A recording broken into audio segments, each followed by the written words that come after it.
Hey, what's up? Jeff Ratcliffe here. Fantasy football drafts are approaching, and with them not too far away, it's a great time to take stock of the landscape.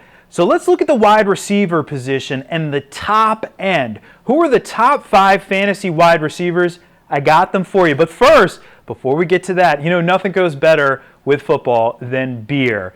And if you're anything like me, you don't want to drink a bad beer on Sundays. You want to drink that good stuff, a craft beer, a nice cold craft beer. Nothing better than that. But you can't always get the best beers in your area. They might not be sold in your area. So what do? Well, Tavour is the answer to that question. You can head on over to them, and they can ship beer right to your door. Unique beers you can't get any other way. And we have an opportunity for you. Use the promo code PFFBeer. That's all one word. That'll get you $10 in beer money after you spend $25.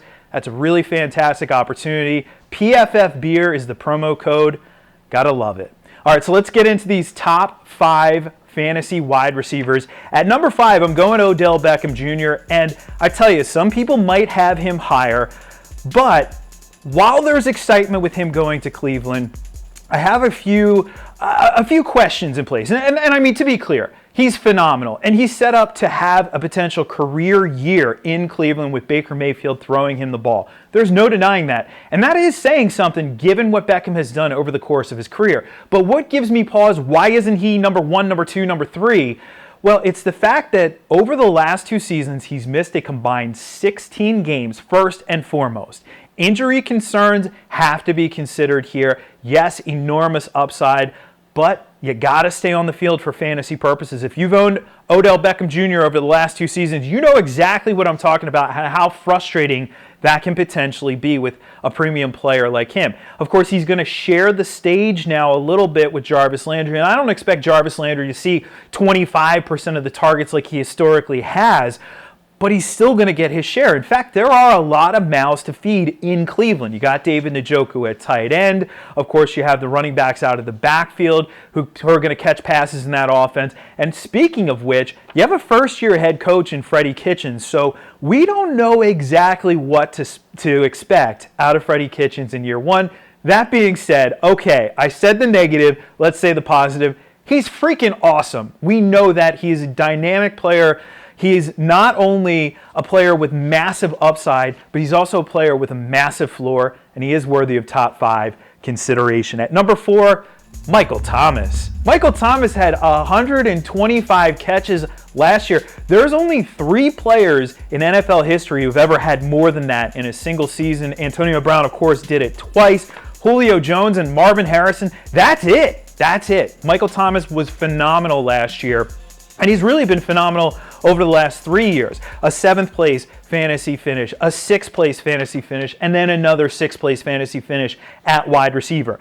The thing that separates Thomas, though, from the elite top-end guys, and he's right there, he's right on the edge, but it's how far downfield he's targeted. He's only targeted on average at about 7.9 yards downfield. That was his average depth of target last year.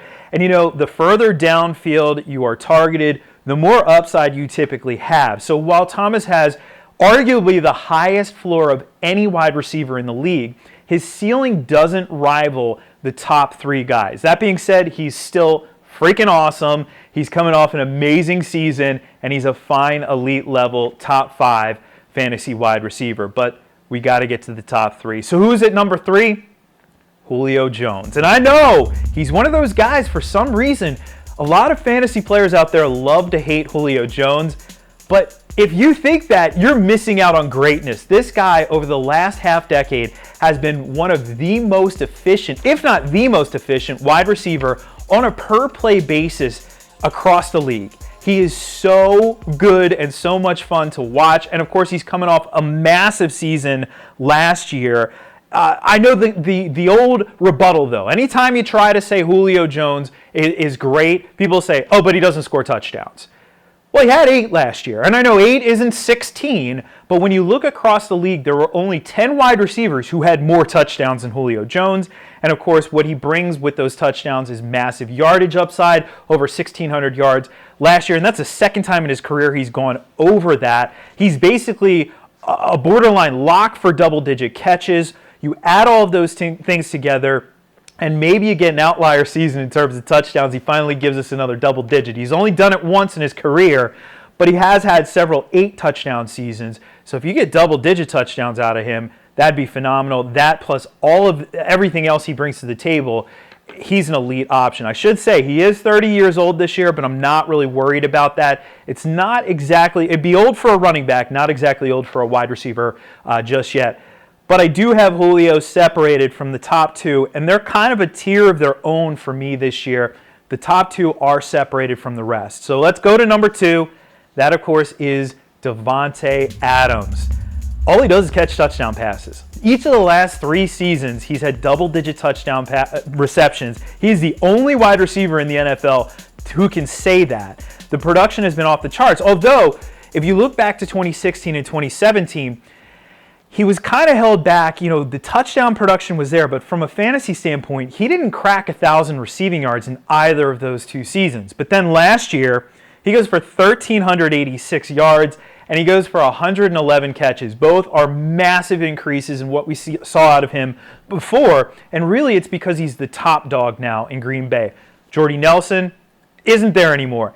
It's Davante Adams' show. And the thing about Adams you have to like for fantasy purposes is he's kind of the only show in town there. Aaron Rodgers is going to be looking his way often this season. Adams, could we see 4 straight double-digit touchdown seasons out of him? I have to say yes. There's a strong chance that happens. He's an elite option. I actually wouldn't even talk you out of it if you said he was the number 1 wide receiver in 2019, but he isn't mine. Mine, of course, it's the guy who finished there each of the last 2 years. DeAndre Hopkins, talk about productivity. Remember, just 2 years ago, after the 2016 season, a lot of people thought this guy was a fantasy bust in 2016. He comes back in 2017, was absolutely lights out, especially during that Deshaun Watson stretch, the remarkable stretch in his rookie season.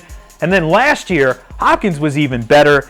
He had 159 targets on the season and 0 drops. Just let that sink in, how good you have to be to not drop a single pass with that much volume. And you know what you like about Hopkins is he isn't necessarily the only show in town. And I don't think this takes targets off of his plate. Having Will Fuller on the team, having Kiki QT on the team, that takes attention, a little bit of attention, away from DeAndre Hopkins. With Deshaun Watson on the rise, Hopkins not old either. Unlike Julio Jones, he's not even close to 30 just yet. Hopkins is absolutely locked in as my number 1 fantasy wide receiver for 2019. If you want to check out the rest of my fantasy wide receiver rankings and all of our rankings, go check those out over at ProFootballFocus.com.